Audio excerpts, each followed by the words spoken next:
Everyone students, I hope कि आप सब लोगों की प्रिपरेशन अब अच्छे से हो गई होगी। सो BFUHS का जो एग्ज़ाम है, आधे बच्चों का 7 को है, आधे बच्चों का 8 है। तो आई होप कि आपने एडमिट कार्ड्स अपने निकाले होंगे। तो आज मैं एक वीडियो लेके आई हूँ आप लोगों के लिए MCQs की, जो लास्ट टाइम प्रिपरेशन हमारी रहने वाली है। एक वीडियो मैं आज करवाऊंगी, आगे कल आधे से ज़्यादा क्वेश्चन मैं कल भी करवाऊंगी आप लोगों को। कुछ क्वेश्चंस मैं आज करवाऊंगी जो कि मुझे लग रहा है कि रिपीट हो सकते हैं, आ सकते हैं, और जो कि सुपरफिशियल और ओरिजिनल क्वेश्चंस जो आते हैं BFUHS में, ठीक है। सो अब मैं जिनका बच्चों का 7 को एग्जाम है उनको तो मैं यही कहूंगी बच्चे कि अब आप पढ़ना बंद कर दो, ठीक है। अब आप थ्योरी की तरफ फोकस मत करो।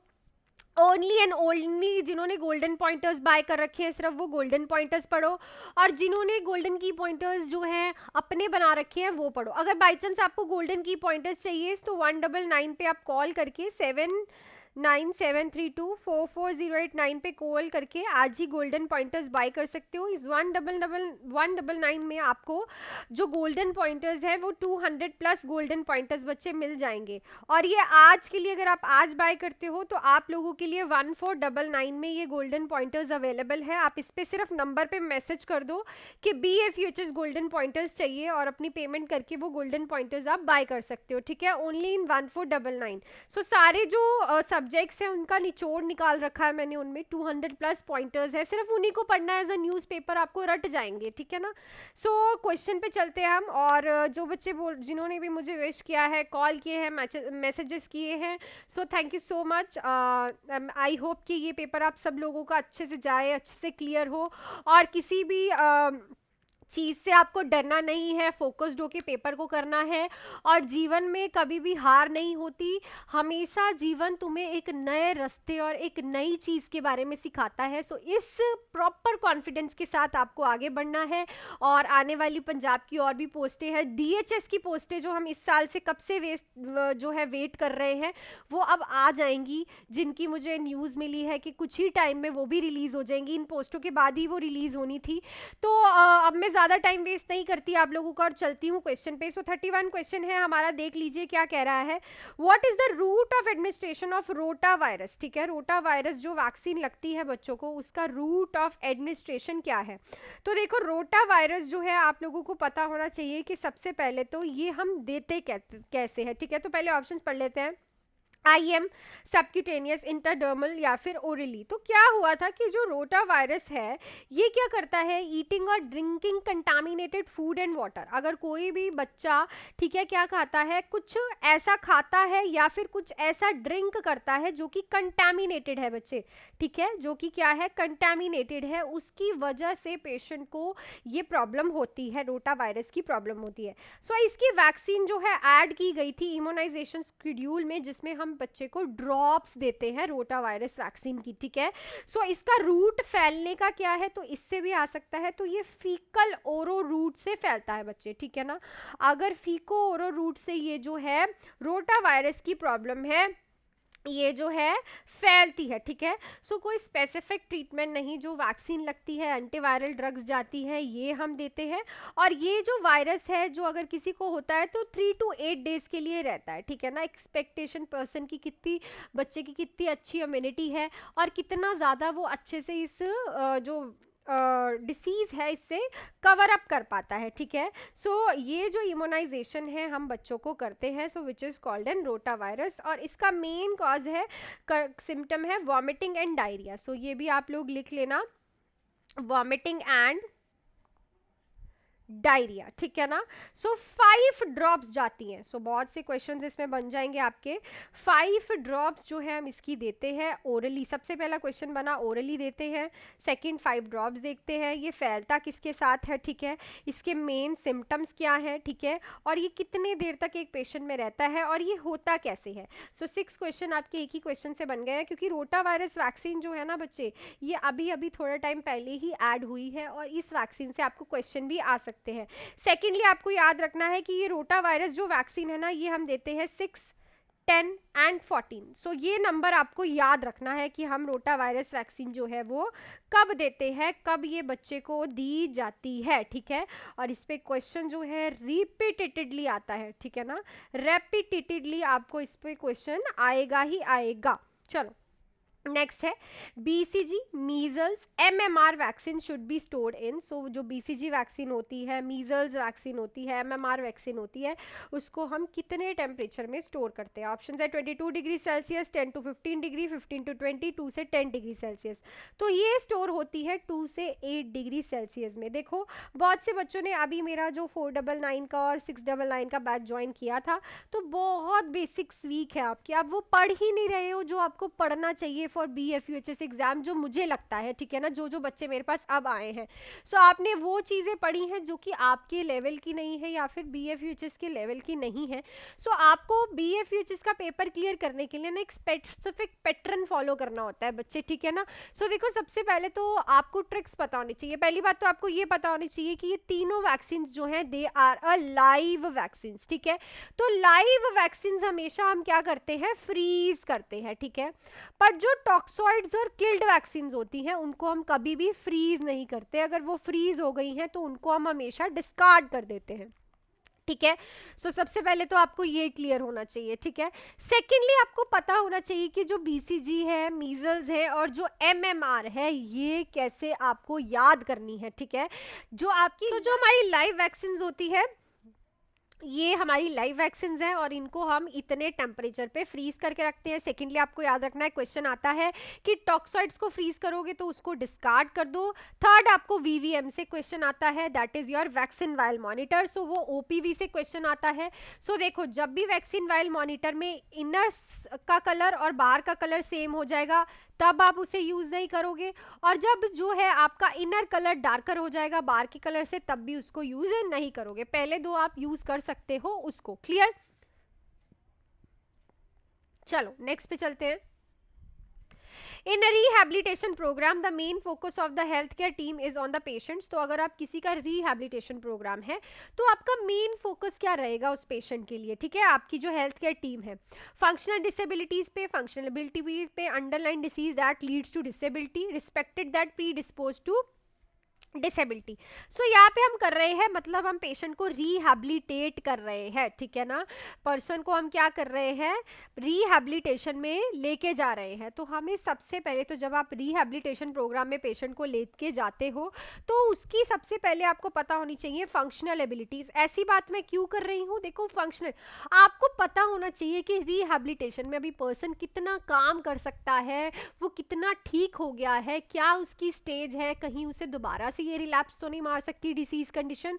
सो मेन फोकस आपका रहता है कि फंक्शनल एबिलिटीज कैसी हैं पेशेंट की और उनको आपको इंक्रीज कैसे करना है। लाइक अगर पेशेंट आज खड़ा हो पा रहा है तो कल आपको उसको चलाना है, और अगर वो आज चल पा रहा है तो थोड़ा वो जॉगिंग करने लग जाए, मतलब उसकी फंक्शनल एबिलिटीज को इंक्रीज करना है आपने। सो मेन फोकस जो है रिहैबिलिटेशन में आपका ये रहता है। नेक्स्ट फिर से रिपीट हुआ question, the number of death per 1000 population per year in a given communities is known as. तो कितनी number of death upon 1000 population per 1000 population per year को हम क्या बोलते हैं? Crude death rate, infant, neonatal, prenatal. So it's a crude death rate. So देखो जो infant होता है वो बच्चा हमारा होता है 1 ईयर तक, ठीक है, बर्थ से लेके 1 ईयर तक। न्यूनेटल जो है 28 डेज वाले को काउंट करते हैं, और प्रीनेटल जो है, जो कि प्रीनेटल बिफोर 27 वीक्स वाला है, सॉरी 37 वीक्स, ठीक है, जो 37 वीक्स से पहले हो चुका है। सो उनका जो हम निकालते हैं, ठीक है, रेट निकालते हैं वो ऐसे निकालते हैं। बट क्रूइड डेथ रेट होता है कि कितनी डेथ हुई हैं एक साल में 1000 पर पॉपुलेशन के हिसाब से। नेक्स्ट है in disaster you will prioritise your management attend first patient who is. तो अगर डिजास्टर है कहीं पे, ठीक है, तो इनमें से आप किस पेशेंट को प्रायोरिटाइज करके सबसे पहले मैनेज करोगे? In severe pain due to the fracture of the tibia, in deep coma with the massive head injury, having breathlessness with the flail chest and conscious patient with the hematoma on the scalp। तो देखो अगर disaster हुआ है तो आपने triage तो पढ़ा ही होगा, जिसमें आपने रेड के बारे में पढ़ा होगा बच्चे, है ना, if I am not wrong. तो रेड का मतलब होता है कि जो लोग एमरजेंसी में हैं। तो यहाँ पे देखो जब भी आपको ऐसा क्वेश्चन आए तो आप ABC पे जाओ। देखो एयरवे, ब्रीदिंग एंड सर्कुलेशन। यहाँ पे देखो जो एयरवे है वहां पे पेशेंट का कॉम्प्रोमाइज हो गया है, ब्रेथलेसनेस है और फ्लेयर चेस्ट है, ये पेशेंट को आपको वेंटिलेट करना पड़ेगा, ठीक है, क्योंकि एयरवे कॉम्प्रोमाइज हो रही है। तो सबसे पहले आप इस पेशेंट को जो है वो क्या करोगे? देखोगे। क्लियर। नेक्स्ट पे चलते हैं। Patient admitted in a emergency is having a difficulty, यहाँ पे लिख लेना इसको, difficulty, difficulty with a respiratory rate of 28 breath per minute, the likely diagnosis. तो एक पेशेंट एडमिट हुआ है इमरजेंसी में और उसका रेस्पिरेटरी रेट बच्चे आ रहा है 28 ब्रेथ्स पर मिनट, तो उसका डायग्नोज क्या होगा? Narcotic overdose, raise ICP, pneumonia या फिर ब्रेन इंजरी। तो देखो रेस्पिरेशन कितना इंक्रीज है, तो यहाँ पे जो पेशेंट इमरजेंसी में रेस्पिरेटरी डेज में और उसको डिफिकल्टी भी हो रही है रेस्पिरेशन में, ये भी लिखा है, ठीक है ना, तब भी उसका रेस्पिरेटरी इंक्रीज है, then it is a sign of pneumonia के पेशेंट को may be a pneumonia suspected होगा।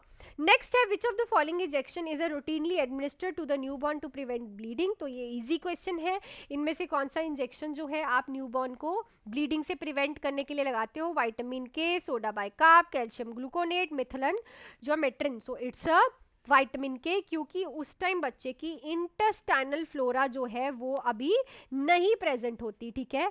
सो जब तक इंटेस्टाइनल फ्लोरा जो है वो प्रेजेंट नहीं होती तब तक आप उसे विटामिन के का इंजेक्शन लगाओगे। नेक्स्ट है, अब आ गया एथिक्स से question. Professional value of nursing that describe the right of self determination is called as. तो वो कौन सी वैल्यू है जिसमें नर्सिंग की self determination, what is self determination, कि हाँ मैं कर सकती हूँ, I am confident, I am self confident, वो वैल्यू दिखती है। इंटीग्रिटी, ऑटोनॉमी, डिग्निटी या फिर beneficial. So it's always a autonomy. तो बहुत बच्चों को ऑटोनॉमी का समझ नहीं आता, बच्चे ऑटोनॉमी शो करती है कि फॉर एग्जाम्पल आप किसी का प्रोसीजर करने जा रहे हो, सो अगर आप ही घबरा के प्रोसीजर करोगे तो पेशेंट क्यों आपसे प्रोसीजर करवाएगा, है ना। तो you should be very confident with your work, like you know that कि आपको आता है और you are self determinant, you are self confident कि मैं ये कर लूंगी। और ज़्यादातर ये देखा भी गया है कि ऑटोनॉमी पे ही बच्चा क्वेश्चन पूछते हैं ज़्यादातर, ठीक है। तो ऑटोनॉमी का क्लियर रहे अब आप लोगों को। नेक्स्ट है, the position used for most gynaecological procedure. तो गायनेकोलॉजिकल प्रोसीजर के लिए कौन सी पोजीशन यूज होती है? लिथोटमी, सुपाइन, प्रॉन या फिर सिम्स। तो it's always a lithotomy position. So easy question है, ये आप लोगों को पता होगा। नेक्स्ट है, digoxin, one of the most important pharmacological drug. The nurse monitor a client receiving digoxin for early manifestation of digoxin toxicity. तो आप एक पेशेंट को देख रहे हो, ठीक है, वो डिजॉक्सिन चल रही है उसको, तो अर्ली मैनिफेस्टेशन क्या रहेगी डिजॉक्सिन टॉक्सिसिटी की? एनोरेक्सिया, फेशियल पेन, फोटोफोबिया या फिर येलो कलर परसेप्शन। देखो डिजॉक्सिन का काम क्या है, सबसे पहले तो इट डूज मायोकार्डियल कॉन्ट्रैक्टेबिलिटी, मायोकार्डियल कॉन्ट्रैक्टेबिलिटी को इंक्रीज कराती है, प्लस ये कॉज करती है ब्रेडिकार्डिया, ठीक है। सो एंड ये वर्क करती है सोडियम एंड पोटाशियम के पंप पर, ठीक है। सो देखो अगर किसी को, सबसे पहले तो इसकी टॉक्सिसिटी की बात कर ले, तो जब भी हम डिजॉक्सिन की बात करते हैं तो उसकी टॉक्सिसिटी में हमेशा जीआई इरिटेबिलिटी पहले नंबर पे आता है, कि पेशेंट को जीआई इरिटेबिलिटी सबसे पहले हमें देखने को मिलेगी। सेकेंडली, आप कभी भी पेशेंट को डिजॉक्सिन विदाउट पल्स चेक किए नहीं लगाते, कभी भी नहीं लगानी।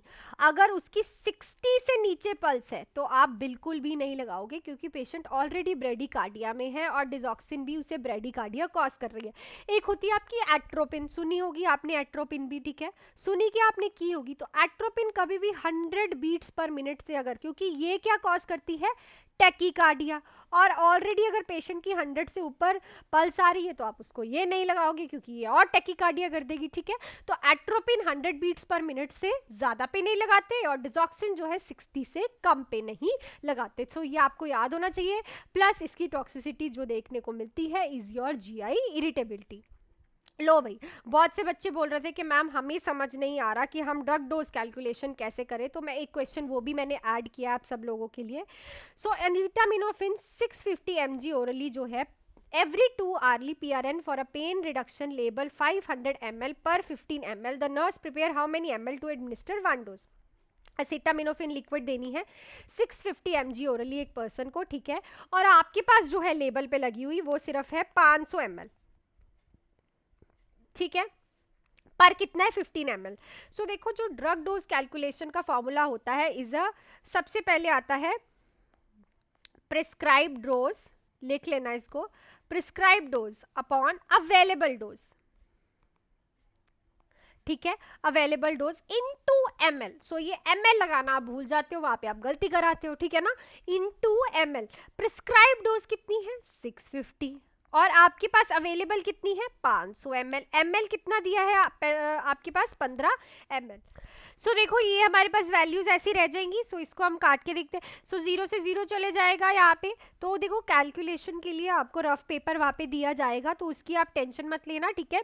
यहाँ पे आ जाएगा आपका 1 3 13 और यहाँ पे आ जाएगा आपका 10 और यहाँ पे आप काट दो इसको, ठीक है। सो अप्रॉक्सीमेटली जो आएगा आपका 39/2 आएगा, और जब इसको आप डिवाइड करोगे तो it is approximately 19 ml।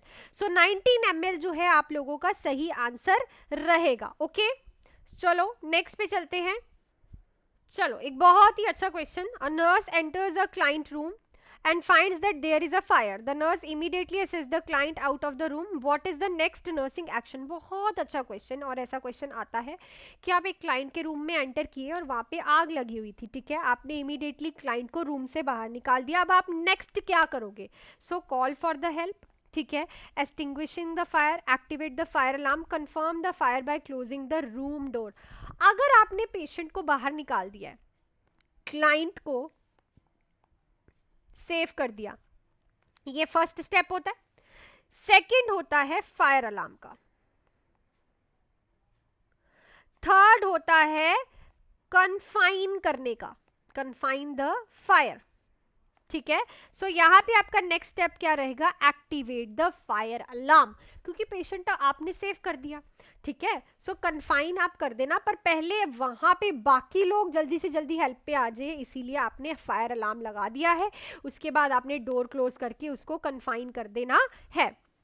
Next है which blood group can be administered to the patient in emergency when his blood group is not known. तो इमरजेंसी के टाइम पे आप कौन सा ब्लड ग्रुप पेशेंट को दे दोगे जब उसका ब्लड ग्रुप आपको नहीं पता? O positive, A B positive, A B negative, O negative. So it is always a O negative. तो आप पेशेंट को हमेशा ओ नेगेटिव ब्लड ग्रुप जो है लगा सकते हो अगर आपको उसका इमरजेंसी में ब्लड ग्रुप नहीं पता। नेक्स्ट बहुत ही अच्छा क्वेश्चन, ध्यान से सुनना बच्चा। What care would the nurse provide for the patient undergoing a Schilling test for pernicious anemia? So अगर आप किसी का शीलिंग टेस्ट ले रहे हो pernicious anemia के लिए, तो आप क्या प्रोवाइड, केयर क्या प्रोवाइड करोगे पेशेंट के?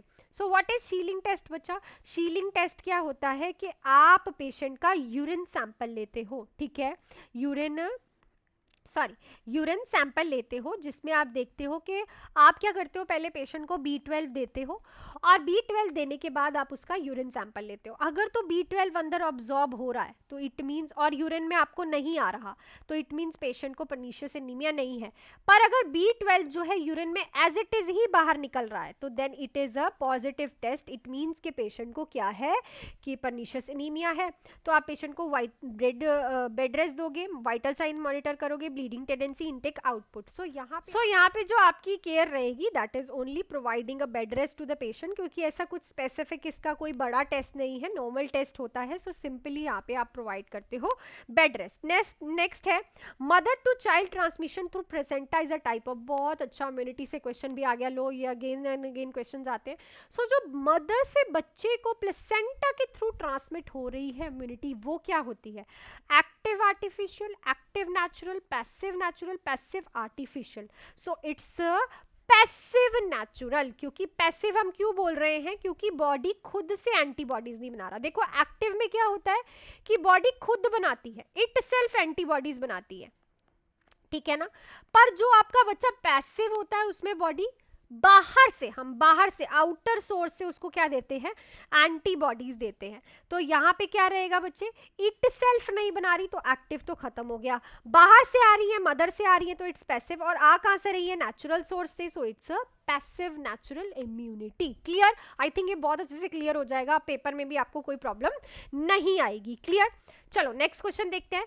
विच अमंग द फॉलोइंग, अच्छे से क्वेश्चन करा रही हूं आप लोगों को, और अगर आपको गोल्डन की पॉइंटर्स चाहिए 7973244089 पे कॉल या फिर मैसेज करके ओनली इन 1499 में आप गोल्डन की पॉइंटर्स जो हैं बाय कर सकते हो बच्चा। इसी में ही आपको 200 प्लस गोल्डन की पॉइंटर्स मिलेंगे। वो पॉइंटर्स बहुत ही इफेक्टिव है, अगर आप उनको न्यूज़पेपर की तरह इन 2 दिन में पढ़ लेते हो तो आपको उनमें से नो डाउट 5 से 6 क्वेश्चंस तो देखने को मिलेंगे ही मिलेंगे। ये मेरा प्रॉमिस है आप लोगों के, क्योंकि वो सारे सब्जेक्ट से मैंने निकाल के बनाए हैं। तो आप आज ही बाय कर सकते हो, बस मैसेज कर दो BFUHS गोल्डन पॉइंटर, अपनी पेमेंट करके आप अपना PDF गोल्डन पॉइंटर्स का बाय कर सकते हो, ठीक है। सो चलती हूँ मैं क्वेश्चन पे next. Which among the following is a live vaccine, तो लाइव वैक्सीन कौन सी है? Rabies, Salk, Sabin, pertussis. So it's a Sabin vaccine. जो सैल्क होती है इट इज IPV, ठीक है, ये भी किल्ड है और ये भी किल्ड वैक्सीन है, और पर्ट्यूटिस जो है आपकी ये भी किल्ड वैक्सीन है, ठीक है। नेक्स्ट है nurse is caring for a patient with the nephrotic syndrome, all of the following are triad symptoms expect. So एक पेशेंट है उसको नेफ्रोटिक सिंड्रोम है, ठीक है, उसमें ये ट्रायड सिम्टम शो होंगे एक्सेप्ट प्रोटीनोयूरिया, हाइपोएल्बुमिनिया, एडीमा या फिर ब्लड लॉस। तो देखो प्रोटीनोयूरिया तो हमें देखने को मिलता है, हाइपोएल्बुमिनीमिया भी, एल्ब्यूमिन का लेवल कम हो जाता है पेशेंट की बॉडी में, ठीक है, क्योंकि प्रोटीन निकल रहा है सारा बाहर, ठीक है ना। जब यूरिन से प्रोटीन बाहर निकल गया तो प्रोटीन ही तो भाई एल्ब्यूमिन है, तो अंदर एल्ब्यूमिन बचेगा कहाँ? तो एल्ब्यूमिन भी देखो कम देखने को मिलता है, एंड एडीमा भी देखने को मिलता है, क्योंकि नेफ्रोटिक सिंड्रोम है, किडनी वर्क नहीं कर रही तो वाटर रिटेंशन हो रही है। पर वेट लॉस नहीं देखने को मिलेगा, क्योंकि एडीमा में तो वेट गेन होगा ना पेशेंट का, तो वेट लॉस कहाँ से हो जाएगा? सो हमें वेट गेन देखने को मिलता है। नेक्स्ट है in laparoscopic procedure gases is used for inflation of abdominal wall. तो लैप्रोस्कोपिक प्रोसीजर्स जो होते हैं या फिर क्रायोस्कोपिक प्रोसीजर्स होते हैं, उनमें इन्फ्लेशन के लिए आप कौन सी गैस यूज करते हो? Nitrous oxide, oxygen, carbon dioxide या फिर हीलियम। सो आपके पास ये 4 ऑप्शंस हैं, तो इसमें हमेशा याद रखो सबसे पहली जो आपकी प्रायोरिटी रहेगी इज अ नाइट्रस ऑक्साइड, ठीक है। ये रिपीट क्वेश्चन है बच्चा, नाइट्रो ऑक्साइड क्रायोथेरेपीज, और जहाँ पे ठंडी ठंडी रखनी होती है मतलब हमें इन्वायरमेंट, लेप्रोस्कोपिक या फिर क्रायोथेरेपीज में, अगर वहाँ पे आपके पास नाइट्रो ऑक्साइड नहीं लिखा तो आप टिक किसको करोगे? कार्बन डाइऑक्साइड को, ये याद रखना, ठीक है ना। अगर नाइट्रस ऑक्साइड नहीं लिखा तो आप किसको टिक करोगे? कार्बन डाइऑक्साइड को। सो आई थिंक कि काफ़ी क्वेश्चंस मैंने करवा दिए हैं और इनमें काफ़ी कुछ आप लोगों को समझा दिया। आई होप कि वीडियो आपको अच्छी लगी हो, तो प्लीज़ लाइक ज़रूर करना आप लोगों की रिक्वेस्ट पे, और आप मेरे को जो लग रहा है कि आपके लिए इम्पॉर्टेंट है वो मैं ज़रूर आपको यहाँ पे करवाऊंगी, कल भी करवाऊंगी कुछ MCQs, ठीक है। एंड आप लोगों के लिए अगर आप चाहो तो 1499 ओनली 150 रुपीज़ में आप जो है गोल्डन की पॉइंटर्स बाय कर सकते हैं। आपके सारे सिलेबस का निचोड़ उन 200 प्लस पॉइंट्स में है, और वो इतने इम्पॉर्टेंट है कि आप उनको अगर रेगुलरली पढ़ोगे तो उनमें से 5 से 6 क्वेश्चंस तो बच्चा MCQ मैं गारंटी देती हूँ आऊँगी ही आएंगे, ठीक है। तो आप बस इस नंबर पे एक बार मैसेज कर सकते हो कि मैम मुझे गोल्डन की पॉइंटर्स चाहिए BFUHS के जो 1499 के हैं। सो आप पेमेंट करके इन 200 प्लस की पॉइंटर्स का PDF में से आज ही बाय कर सकते हो। बहुत ही अच्छे पॉइंटर्स हैं, आप लेके आई एम श्योर कि आप उनसे ज़रूर इम्प्रेस होगे, क्योंकि वो बहुत ही अच्छे से बनाए गए हैं, ठीक है। So that's it for this video. So आपको वीडियो अच्छी लगी तो वीडियो को लाइक, शेयर एंड सब्सक्राइब कर लीजिएगा, और बाकी एग्जाम्स के लिए इस चैनल पे बने रहें, और आने वाले जो पंजाब के एग्जाम्स हैं उनके लिए भी आप बने रहें। सो मिलती हूँ आपको कल एक नई वीडियो के साथ, 7th वाले बच्चों के लिए और 8th के बच्चों के लिए जिनका पेपर है। सो कल मिलती हूँ, टिल देन अपना हार्ड वर्क करो, and I am sure you will gonna make your parents proud. Thank you so much.